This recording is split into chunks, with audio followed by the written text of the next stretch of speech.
Hey, Money Rex here. This segment is my video, Last Will and Testament. And I know it's not legally binding or anything. No, I don't at this moment plan on doing anything to myself.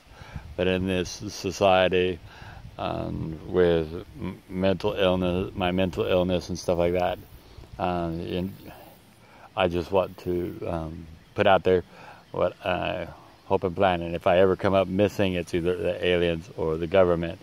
And either way, it's probably the government's fault.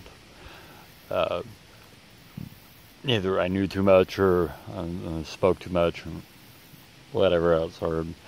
And they'll probably try to discredit anything that I say with bogus stuff. And, well, you know how they work. Everything it's like the old joke, how can you tell if a politician's lying? Their lips are moving. Okay, so to get on with it, I want to tell all of my friends that I love you, and you guys have meant a great deal to me. I'm not going to intentionally leave anybody out. Let's start off with, let me see, Jake. Jake, my buddy. Sorry, bud. Elvis died in 1977. You just have to get over it. He didn't die under a bridge. No conspiracy there. But I love you for sticking to your guns. But yeah, no. I think the aliens told me, man, he just died, and it'll be okay. Dakota, oh, wait, back before Jake, don't change who you are, and don't settle for anything less than what you want. Stay off Fireball, blah, blah, blah, blah, blah. But you've got the biggest heart of almost anybody I know. I've been lucky to surround myself with people with big hearts. And you happen to be one of them. And I love you. Dakota, yes, you're great at killing aliens or monsters or worlds or whatever you're playing at the moment. You're pretty good at that. I do want to tell you, you don't need a bullet bike. Stay with the cruisers, stay off the bullet bikes. I had a bad dream, and you died on a bullet bike. Stay off of them. You guys, well, you and Jake and a bunch of others have kept me young at heart, keep me guessing and laughing. Most importantly, every time you guys come over, I laugh, and it's just hilarious. Chelsea, you have, next to my wife, next to Cynthia, probably the biggest heart I've ever known. You're such a giving, kind, caring person. Don't ever change. The world tends to chew people up and spit people out like them. Don't let it. Always be who you are. Don't become a hardened person, nothing like that. You're a very kind, generous, and loving person.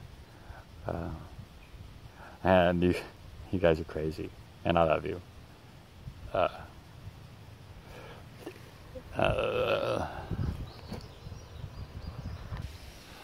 Back.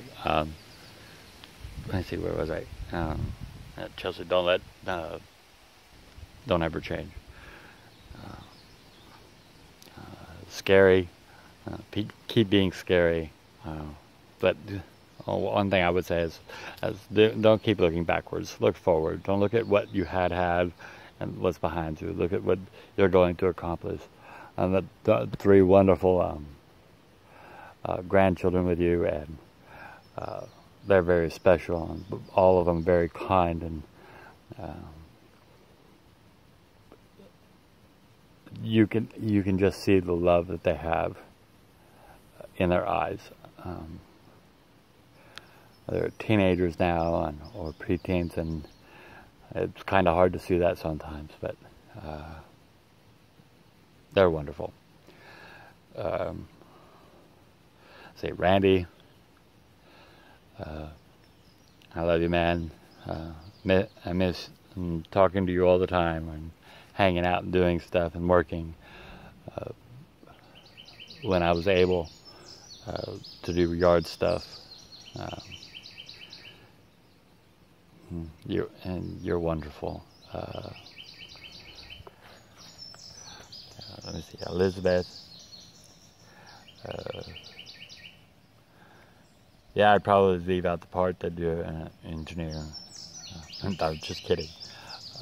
You're very smart. But the one thing I will say to you millennials that are my friends is you don't always have to expect praise and confirmation on things. Things are just understood sometimes. And I'm from a world where it was understood. It wasn't spoken a lot. I'm proud of the person you have become, Liz. And you're becoming better every day. That comes with life. Let me see. Steve, love talking with you. You're probably one of the greatest people to talk to. We agree on a lot of things. The only big difference we don't agree in is temperature. But you know that, of course. But I love talking politics with you, and whether you stay here or you go back, I want you to know that you just being down here impacted my life, that I appreciate you, and that's all I'm going to say about that. What else? Let's see. To my wife's family, my brothers and sisters, love you guys. You guys accepted me into the family, even though I'm a little bit of a basket case. Thank you. I do love you guys. You guys have been wonderful. The only thing I wish is that y'all would text and talk to your sister more. I know life is busy, and you guys have got a lot on your plates, and you guys call and talk when you can. But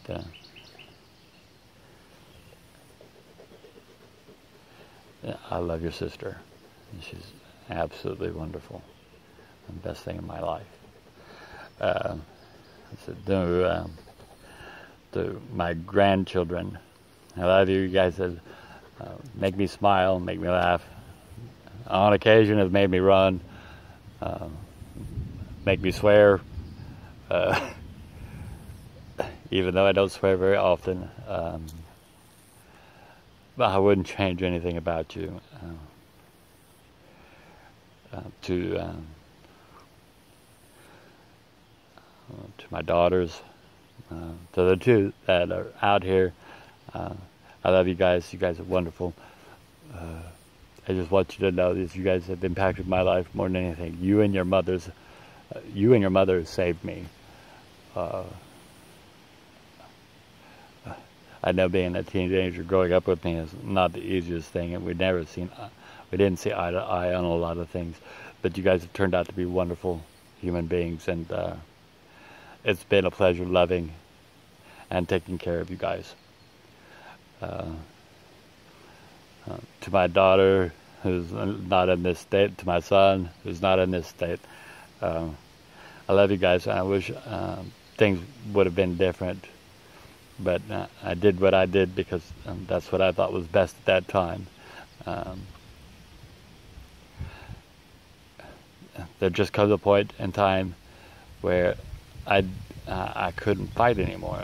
I was mentally exhausted and probably would have done myself in. And there are also a lot of other things.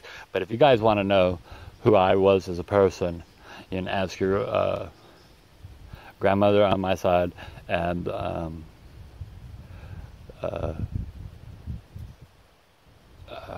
your sisters out here. To my other daughter, that I don't talk to very much, I don't know where you are exactly right now. You're a very kind person. You just tend to get in trouble a little bit, and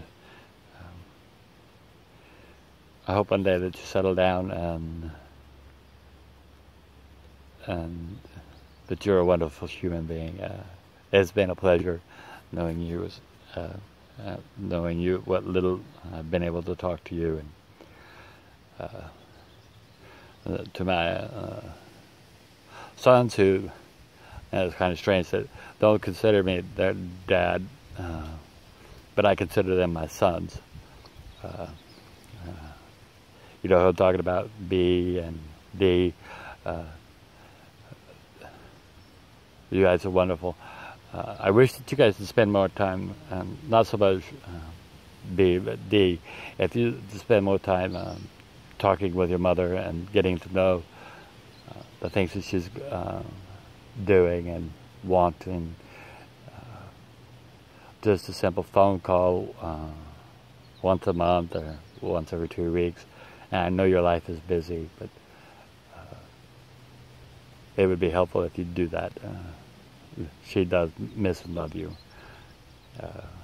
And B, you come out at least once a month and you talk, and it's been a pleasure.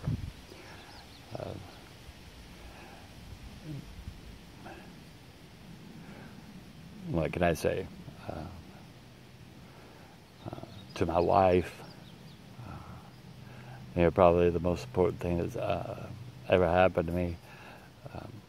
I know that you saved my life, is what I'm trying to say. I mean, probably, you know, having kids, they're a big part of your life. But at that time, I didn't think that my kids would have been better off without me, and I just didn't have the fight in me anymore. But you gave me a chance, and you took me in and loved me and stuck around, even though I'm a wee bit bizarre. I'm a little eccentric, and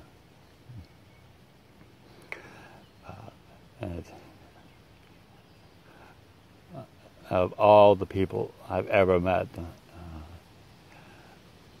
you're probably the biggest angel I know. You have the biggest heart of anybody I've ever known. You care for people more than anybody I know. Things and animals, you care more for. Not so much things. I didn't mean things, but like insects and spiders and stuff. You have taught me compassion and how to love. I don't think I really knew how to love before. I was very self-centered, and I'm a messed up individual, but I was really messed up before you. You helped set me straight. And you're my everything. I did forget that, like Kenny. You're my dog. I know you and my daughter don't get along at the moment, and hopefully as time passes things will change. But I want to tell you that I love you. I've appreciated everything that you've ever done.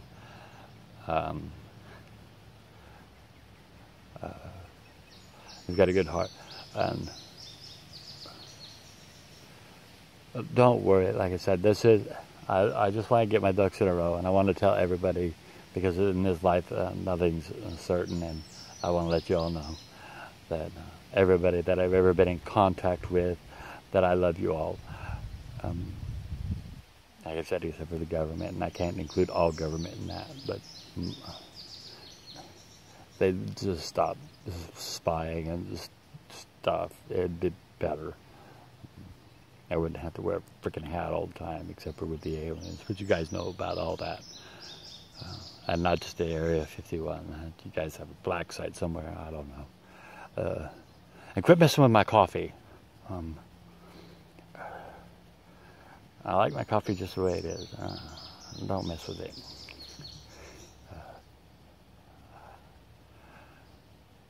I love y'all. What chaps buy chaps. Here's what chaps buy chaps.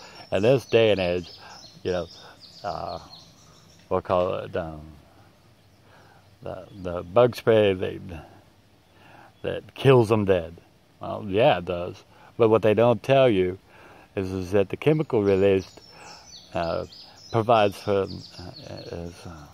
it excites cockroaches in the walls and everything, and it can cause them to prematurely mate. So while you're killing some, you're forcing others to breed. Now there is a product out there that's way better. It kills everything that they don't want you to know. ADVI, and that's all I'm going to give you. That stuff works wonderful. I mean, we had bugs in everything out here, in all of our electronics, in our trees, and food and everything. And a month and a half after using this stuff, they're gone. They're just gone. It's wonderful. So if you know somebody, I mean, if you know somebody that has a problem, or and you've seen one or two, get that stuff. You'll get rid of them for good, and it's wonderful.